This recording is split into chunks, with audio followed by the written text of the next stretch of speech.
I'll be honest, I thought I was figuring this build out.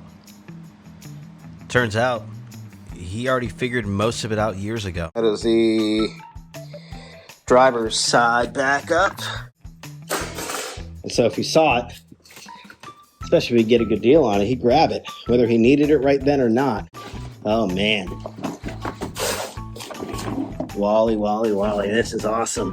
I'm gonna hit up the crew at Corvette Generation, which Wally and Jason started that 20-something years ago, and all this is possible because of that. So I want to make sure that if I'm looking for something, I'm always going to go there first before I give some guy on eBay who pulled out of a junkyard some money, because I'd rather support hardworking people that are honest and going to tell you, hey, I'm not going to sell you this because it's garbage, you know.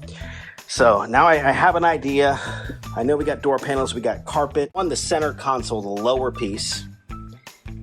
And two is this door.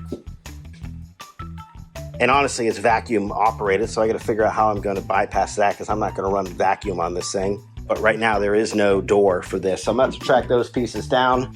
I'm going to make a mental note of that. So it's given me an opportunity to kind of inventory some stuff. So now I can go through and I'm going to put it in other boxes.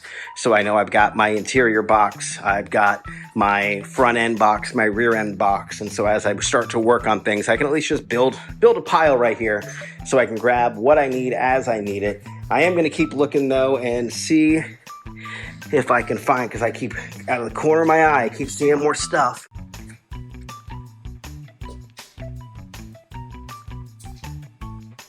I mean, this is the car that, you know, really is him times 10. You know, it's the ridiculously built fast Corvette, and a really cool year being 1969.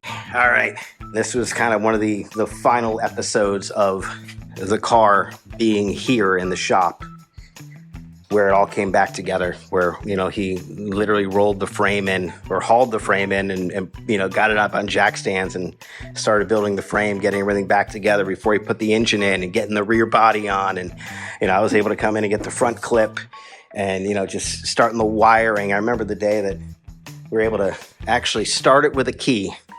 And then the next coolest time was the opportunity that he had to, we had a big gas jug over here, but once we got the gas tank in, and he was able to back it out, and that's what you saw at the beginning of this video. Didn't know that would be the only video that I have of him behind the wheel, but I am glad I got it. So thank you for watching.